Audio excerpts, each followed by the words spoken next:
नमस्कार, इन खबर में आपका स्वागत है। क्या दोषी राजनेता हैं? यदि एक बार कोर्ट उनको दोषी करार देता है तो उनके चुनाव लड़ने पे आजीवन प्रतिबंध नहीं लग जाना चाहिए? आखिरकार व्यवस्था सुधरेगी कैसे? भारतीय संविधान कानून में सबको समानता का अधिकार देता है। अब आप सोच रहे होंगे कि आखिरकार मैं ये सवाल क्यों उठा रहा हूँ, इस मुद्दे पे बाद में आता हूँ। समानता के अधिकार के तहत हर नागरिक के लिए एक ही कानून है। कानून की नज़र में कोई भेदभाव नहीं। मौजूदा जो व्यवस्था है उसमें यदि कोई सरकारी कर्मचारी या कोई जुडिशियरी का कर्मचारी, अधिकारी किसी मामले में दोषी पाया जाता है, कोई कोर्ट उसको दोषी करार देती है, सज़ा सुनाती है, तो उसकी नौकरी चली जाती है।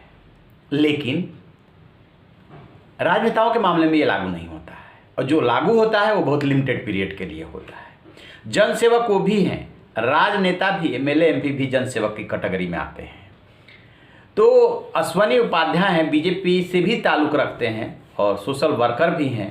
काफ़ी गंभीर मुद्दे उठाते हैं और हाई कोर्ट से लेकर सुप्रीम कोर्ट तक इसको लेकर के पीआईएल करते रहते हैं। उन्होंने एक बहुत पुरानी पीआईएल की थी कि जैसे ही सज़ा सुनाई जाए वैसे ही जो है नेताओं के चुनाव लड़ने पे प्रतिबंध लग जाना चाहिए। संभवतः ये 2016 में उन्होंने याचिका पीआईएल की थी।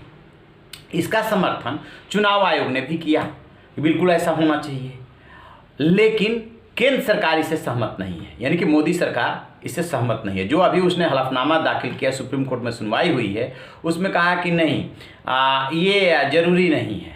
क्यों? अभी क्या व्यवस्था है? अभी ये व्यवस्था है कि जनप्रतिनिधित्व कानून की धारा 8(3) के तहत 2 साल या 2 साल से ज़्यादा यदि किसी को सज़ा होती है तो सज़ा पूरी होने के 6 साल बाद वो चुनाव लड़ सकता है। यानी कि जैसे ही सज़ा हुई, एक तो उसकी सदस्यता चली जाती है, उसके बाद जैसे ही वो सज़ा पूरी करता है उसके बाद 6 साल और जोड़ लीजिए, 6 साल तक सिर्फ प्रतिबंध रहता है। यही कहना है याचिकाकर्ता का कि आप जो है इसको 6 साल नहीं, आजीवन प्रतिबंध लगा दीजिए। अब जब चुनाव आयोग ने इसका समर्थन कर दिया तो केंद्र सरकार यानी मोदी सरकार को क्या दिक्कत हो रही है? मोदी सरकार का तर्क यह है कि सरकारी कर्मचारी से और इसके नेताओं की तुलना नहीं की जा सकती, क्योंकि उनकी सेवा शर्तें अलग होती है और इनकी अलग, इनमें ऐसी कोई शर्त नहीं होती। क्यों भाई? पेंशन तो ये भी लेते हैं, जनसेवक ये भी कहलाते हैं। तो जब तक यदि वास्तव में आप व्यवस्था को साफ सुथरी करने के पक्षधर हैं, तब तो ये व्यवस्था लागू कीजिए कि 2 साल या 2 साल से अधिक की सज़ा जैसे होती है, जैसे सदस्यता चली जाती है, एमपी हो या एमएलए हो, सदस्यता चली जाती है तत्काल प्रभाव से। आपने देखा होगा उत्तर प्रदेश में कुलदीप सेंगर की सदस्यता चली गई, जैसे ही सज़ा हुई वैसे ही उनकी सदस्यता चली गई। और ठीक इसी तरीके से देश में और भी कई केसेज आए हैं जिसमें सदस्यता चली जाती है, उसके बाद चुनाव लड़ने पर प्रतिबंध लग जाता है। लालू यादव भी उदाहरण है। लेकिन अब ये जो डिमांड हो रही है सुप्रीम कोर्ट में, जो मसला है उसमें जो हो रही है कि आजीवन प्रतिबंध लगना चाहिए, और केंद्र सरकार इसका विरोध कर रही है। यहीं पे सबसे बड़ा सवाल है। एक तरफ तो आप सिस्टम को साफ सुथरा करना चाहते, एमपी एमएलए के ऐसे मामलों की सुनवाई के लिए अलग से आपने कोर्ट बनाया और कह रहे हैं कि जल्दी से जल्दी इसको डिस्पोज ऑफ कीजिए ताकि जो है व्यवस्था सिस्टम साफ सुथरा हो। दूसरी तरफ डिमांड ये हो रही है कि यदि सज़ा हो रही है तो सज़ा के बाद आजीवन प्रतिबंध लगना चाहिए। सरकारी कर्मचारी के ऊपर लगेगा और इनके ऊपर नहीं लगेगा। वहाँ पे आप विरोध कर रहे हैं, तो हो गया ना ये दो मुँहापन। क्यों? ये सबसे बड़ा सवाल है और सवाल बना रहेगा। आखिरकार जनप्रतिनिधियों की अब कब जो है आप मिनिमम क्वालिफिकेशन निर्धारित करेंगे?